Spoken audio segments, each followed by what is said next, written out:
20 апреля, очередное воскресенье. Привет, с вами Руслан Левиев.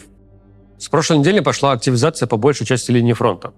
И хотя в новостных заголовках это выглядит довольно громко и приводит к ожиданиям значительных перемен в войне и потоку вопросов в духе «А может ли Россия в ближайшее время захватить такой-то город?», на самом деле это приводит к еще менее значительным переменам в войне, чем могло бы. Позже я объясню, почему так получается. Но сначала пройдемся буквально по всей линии фронта. В Курской области бои идут около двух последних населенных пунктов, остающихся под контролем украинских сил. Это хутор Олешня и село Горналь. В районе села Горналь российские войска вступили в бои за территорию местного монастыря.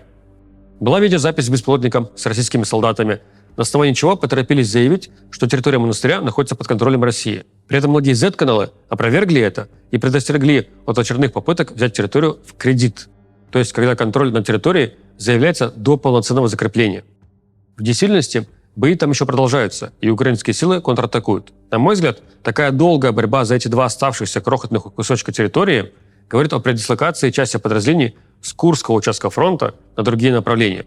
Например, про Покровское направление мы часто слышим, что туда перевели часть подразделений операторов-беспилотников, которые набрались опыта в боях за Курский плацдарм. Битва в Красноярушском районе Белгородской области тоже оказывает свое влияние.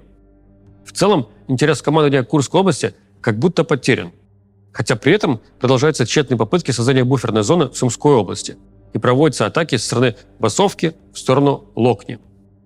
Купинское направление в Харьковской области тоже как будто затихло. При этом бросаются в глаза сложности логистики этого направления. Появилось несколько видео с атаками украинских беспилотников на российскую бронетехнику, пытавшуюся форсировать реку Оскол.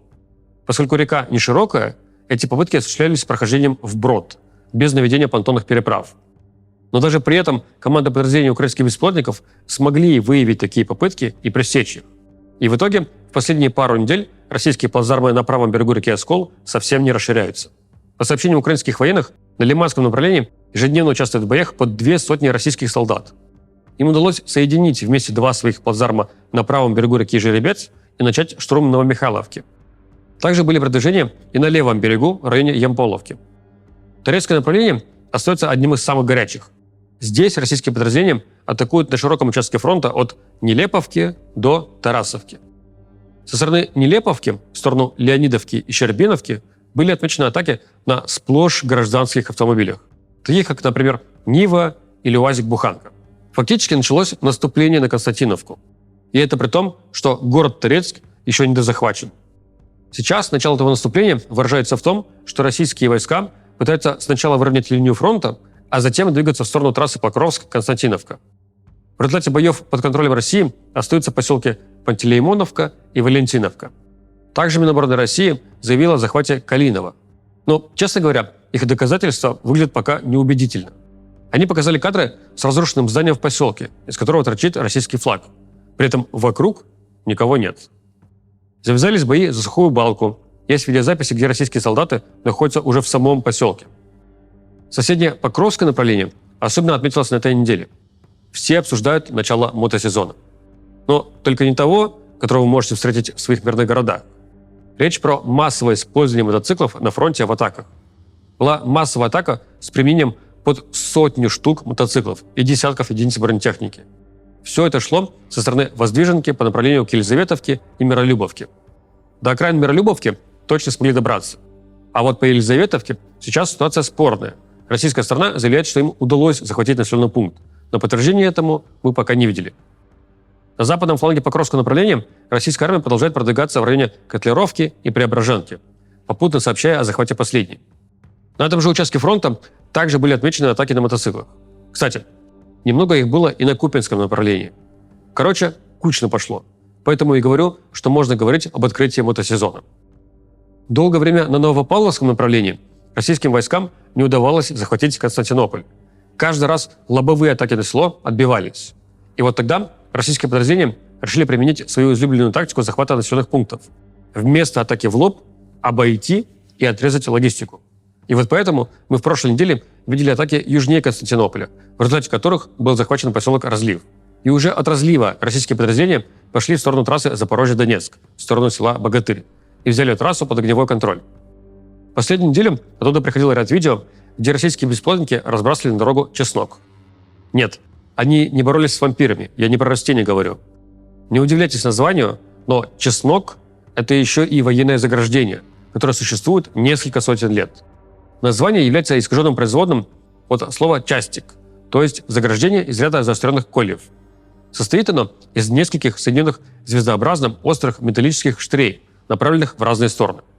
Если его бросить на землю, то один шип всегда будет смотреть наверх, а остальные составят опору. Не путайте с противотанковыми ежами, это совсем другое. Поскольку чеснок довольно мелкий, его сложно вовремя заметить лежащим на дороге, особенно когда едешь быстро. А на фронте приходится ездить очень быстро. Проезжая по нему, машины, вплоть до больших грузовиков, рвут свои колеса, из-за чего приходится останавливать и бросать машины. А потом уже пролетают другие российские беспилотники и добивают брошенную технику. Огневой контроль этой трассы сразу дал результат, и теперь большая часть Константинополя находится под российским контролем. На бывшем Временском выступе продолжаются бои за поселок Днепроэнергия. Командующий украинской тактической группой «Угледар» Сергей Наев сообщил об освобождении поселка. А в ответ Z-телеграм-каналы продемонстрировали видео с российскими флагами в поселке. Несколько крупных штурмов с применением десятков единиц мотоциклов и бронетехники прошли к западу от Великой Новоселки, по направлению на поселок Новоселка и Привольное. Заявляется, что атаки были отбиты. Обычно молчащее и вялотекущее запорожское направление вспыхнуло с новой силой. Была проведена большая атака со стороны Новопокровки в сторону Малой Токмачки с применением десятков единиц мотоциклов и бронетехники. Российским силам удалось добраться до окраин Малой Токмачки. В целом, здесь просматривается цель атаковать с двух сторон город Орехов, то есть идти на него со стороны Малых Щербаков и со стороны Малой Токмачки. И на горизонте нескольких месяцев такое вполне возможно. Но вот дальше российские войска, скорее всего, упрутся в настроенные оборонительные линии. Как видите, сегодня мы затронули практически каждый участок фронта. И много где идут массовые атаки, в том числе с применением бронетехники. Я все это связываю с переговорной ситуацией. Скорее всего, Кремль, ожидая каких-то важных решений в переговорах, пытается усилить свои позиции, бросая в бой все имеющиеся сейчас резервы на всех участках фронта. Как я и говорил ранее, в новостном плане это дает свой эффект. Порождать новостные заголовки, репортажи и так далее. Но вот почему я в самом начале сказал, что все это приведет к менее значительным изменениям по фронту, чем могло бы. Потому что мы видим, как силы распыляются по всему фронту. Вместо того, чтобы выбрать приоритетное направление и акцентировать все усилия, резервы именно на них, дают команду наступать по всей линии фронта.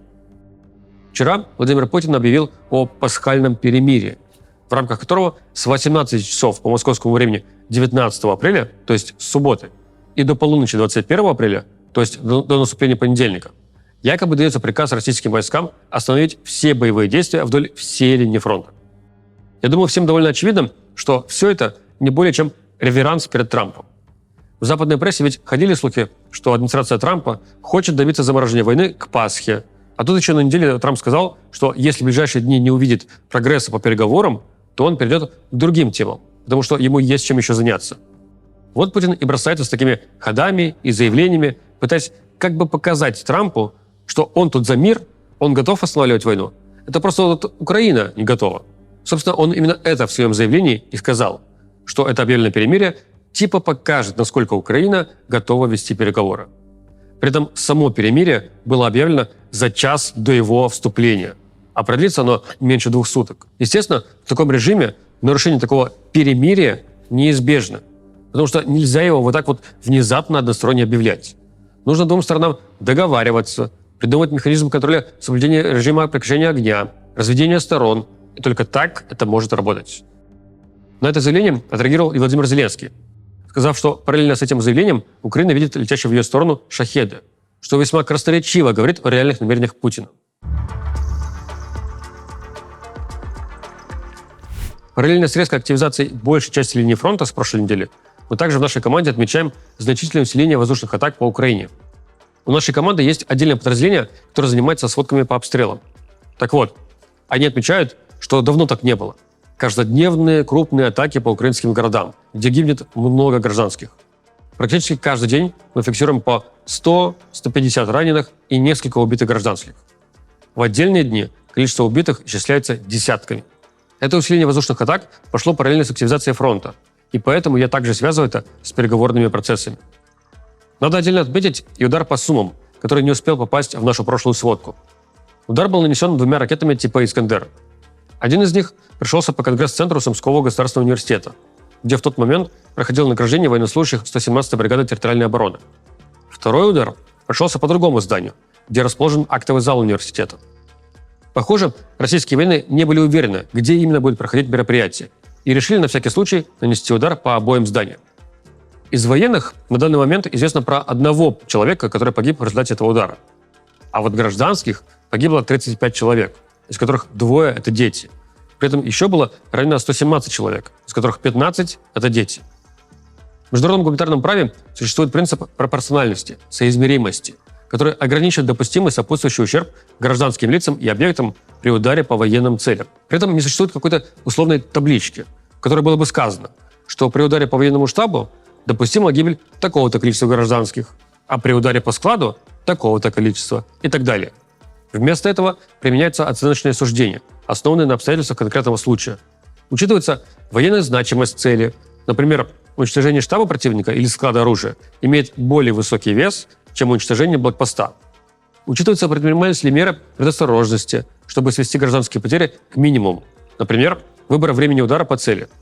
И учитывается, была ли разумная альтернатива. Например, поразить цель позже или другим способом, с меньшим риском для гражданских. И я хоть не юрист-международник, но я ни секунды не сомневаюсь, что 35 погибших гражданских и больше 100 раненых ни для какой военной цели не будут признаны допустимым сопутствующим ущербом. А потому это военное преступление. В мировой истории есть примеры уголовных дел, заявлений ООН и разбирательств по поводу других военных операций и ударов, в результате которых погибли 3-5 гражданских. А тут 35. К слову, российская сторона и в этот раз не отрицает нанесение удара.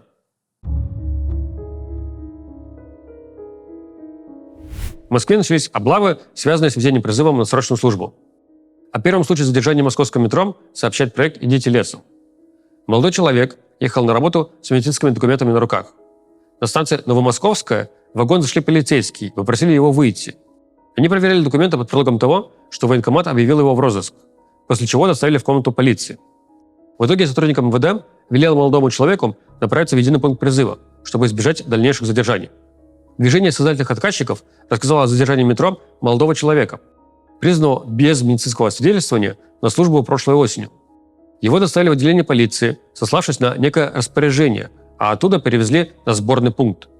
Благодаря советам правозащитников, после осмотра врачей его отправили на дополнительное обследование и в итоге выпустили со сборного пункта.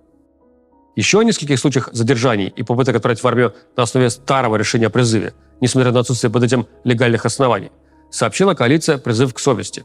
Напоминаю, что изменения в закон о призыве, позволяющие отправлять войска на основании старых решений призывных комиссий, еще не вступили в силу.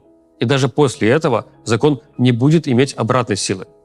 О 3 других случаях задержания сообщило издание «Осторожно, новости». В одном случае у молодого человека было основание для освобождения от призыва – гипертоническая болезнь. Тем не менее, его задержали в метро и отвезли в отдел полиции, сославшись на обращение от военкомата о нахождении его в розыске. Во втором случае задержание также происходило на станции метро. Сотрудники полиции отвезли молодого человека в отдел, чтобы затем сразу отправить на сборный пункт. Ранее юноша проходил обследование. Ему диагностировали атопический дерматит. И после задержания с ним не было связи, и местонахождение его не было известно. Третьего также задержали без объяснений. Ему запретили общаться с близкими по телефону. Обращения от военкомата у сотрудников не было, но задержанного все равно повезли в отдел, несмотря на наличие диагноза. Всего, по информации родных и близких призывников, им известно минимум о 5 задержаниях на улице или в метро в Москве.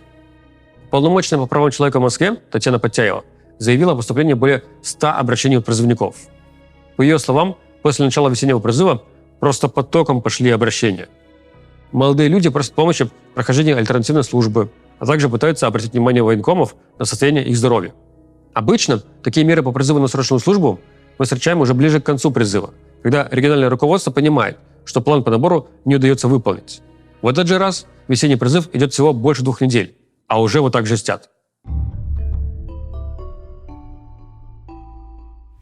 На этой неделе меня часто спрашивали, а видел ли ты новость, что тебе может грозить госизмена?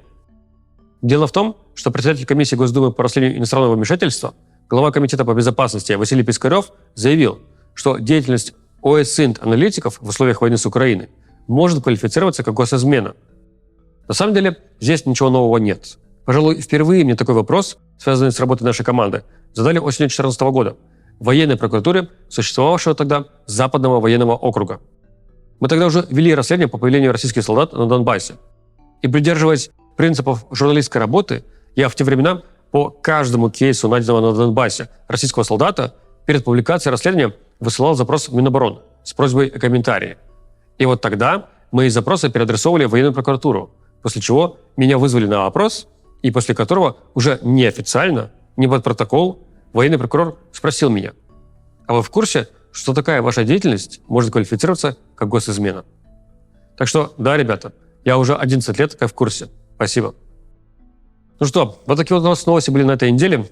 Если вы сегодня празднуете Пасху, то проведите время обязательно с близкими. Ну а мы с вами увидимся через 7 дней. До встречи и пока.